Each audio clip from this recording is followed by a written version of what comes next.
Very very welcome my friends. मेरा नाम है गौरव। आज बात करते हैं उस टॉपिक पे जो है तो एक इलेक्ट्रॉनिक प्रोडक्ट, लेकिन अब वो प्रोडक्ट कम एक फैमिली मेम्बर की तरह बन चुका है। क्योंकि ये कोई ऐसा प्रोडक्ट नहीं है जो 6 मंथ और 1 साल चलाया और बदल दिया जाए। आज बात करूँगा टीवी पर। जी हाँ फ्रेंड्स, अगर आप भी नया टीवी लेने जा रहे हो या लेने की सोच रहे हो और आप कन्फ्यूजन में हो तो आप सही जगह एंटर हो चुके हो। आज आपके सारे डाउट्स क्लियर कर दूँगा। को सिंपल लैंग्वेज में बताऊंगा कि आपको टीवी लेने से पहले क्या क्या जान लेना चाहिए। So let's start. सबसे पहले बात करते हैं डिस्प्ले की। एक टीवी में सबसे main cheese display and display का साइज़ ही होता है। पहले साइज़ की बात करते हैं। वैसे तो टीवी 14 इंच से लेकर 325 इंच तक के होते हैं, लेकिन इंडिया में अभी 85 इंच तक के टीवी आपको मार्केट में मिल जाएंगे। पहले बता दूं कि टीवी का साइज़ हमेशा एरिया वाइज ही लेना चाहिए। ऐसा नहीं कि रूम छोटा और टीवी बड़ा हो, और ऐसा भी नहीं कि टीवी छोटा और एरिया बड़ा हो। दोनों ही कंडीशन में टीवी देखने का मज़ा नहीं आएगा। अब बताता हूँ कि टीवी का साइज़ सेलेक्ट कैसे करना है। अगर टीवी आप रूम में लगा रहे हो तो आपने ज़्यादातर जहाँ से टीवी देखना है वहाँ से टीवी की दूरी 8 फीट तक की है तो 32 से 45 इंच तक लगा सकते हैं, और यही डिस्टेंस अगर 13 फीट तक बढ़ जाए तो 46 से 65 तक लगा सकते हैं, और अगर यही डिस्टेंस 17 से 18 फीट तक बढ़ जाए तो आप 60 से लेकर 85 तक लगा सकते हैं।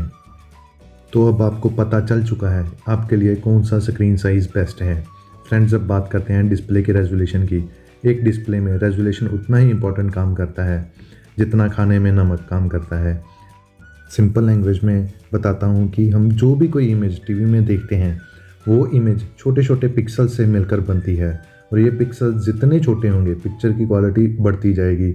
और सिंपल बताता हूँ, जैसे मार्केट में HD रेडी टीवी आते हैं उनमें सबसे कम पिक्सल होते हैं, जिससे इसकी इमेज की क्वालिटी भी नॉर्मल होती है।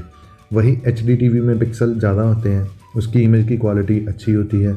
और उसके बाद 4K अल्ट्रा HD आ जाते हैं, उसकी क्वालिटी और अच्छी हो जाती है। उसके बाद 8K अल्ट्रा HD आ जाता है, इसकी क्वालिटी सबसे बढ़िया होती है और ये सबसे महंगा भी होता है।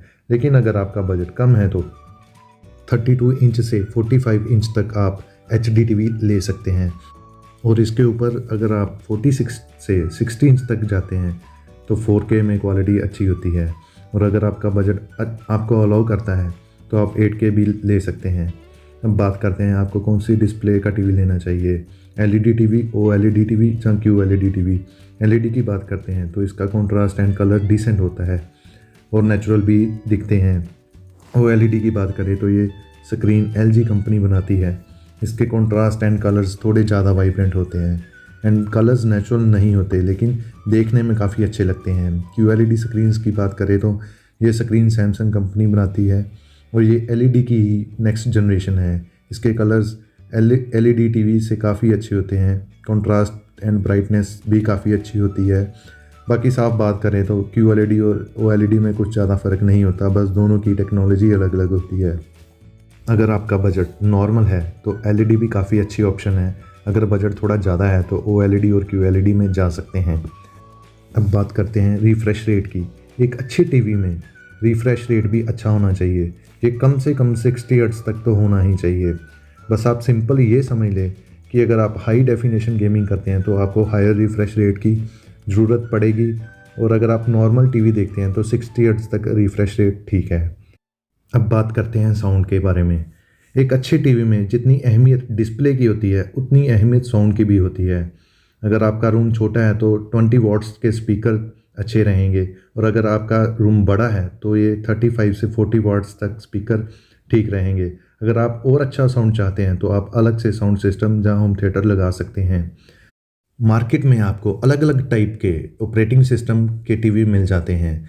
जैसे LG में आपको वेब ऑपरेटिंग सिस्टम मिलेगा, सैमसंग में टाइजन ऑपरेटिंग सिस्टम मिलेगा। ऐसे अलग अलग टीवी में आपको अलग अलग ऑपरेटिंग सिस्टम मिल जाएगा। बट आपको एंड्रॉयड का ऑपरेटिंग सिस्टम वाले टीवी को प्रेफर करना चाहिए, क्योंकि इसमें बहुत सी ऐप्स हैं एंड गेम्स हैं जो बाकी ऑपरेटिंग सिस्टम में नहीं मिलेगी। और अगर आप किसी और ब्रांड का टीवी खरीद रहे हैं जिसमें ऑपरेटिंग सिस्टम एंड्रॉयड नहीं है तो खरीदने से पहले ये ज़रूर जान लीजिएगा कि उसमें जो जो आपको ऐप्स चाहिए वो ऐप्स उस ऑपरेटिंग सिस्टम में है या नहीं है। अब बात करते हैं हार्डवेयर की। एक अच्छे टीवी में अच्छी हार्डवेयर की भी कॉन्फ़िगरेशन होनी चाहिए। प्रोसेसर 2 गीगाहर्ट्ज़ से ऊपर और रैम कम से कम 1 जीबी की होनी चाहिए। और गेमिंग करते हैं तो ये कम से कम 2 जीबी रैम चाहिए और स्टोरेज भी कम से कम 8 जीबी होनी ही चाहिए। अब बात करते हैं पोर्ट्स की। एक अच्छे टीवी में कम से कम 3 यूएसबी पोर्ट्स होनी ही चाहिए, जिसमें आप पेन ड्राइव वगैरह यूज़ कर सकते हैं।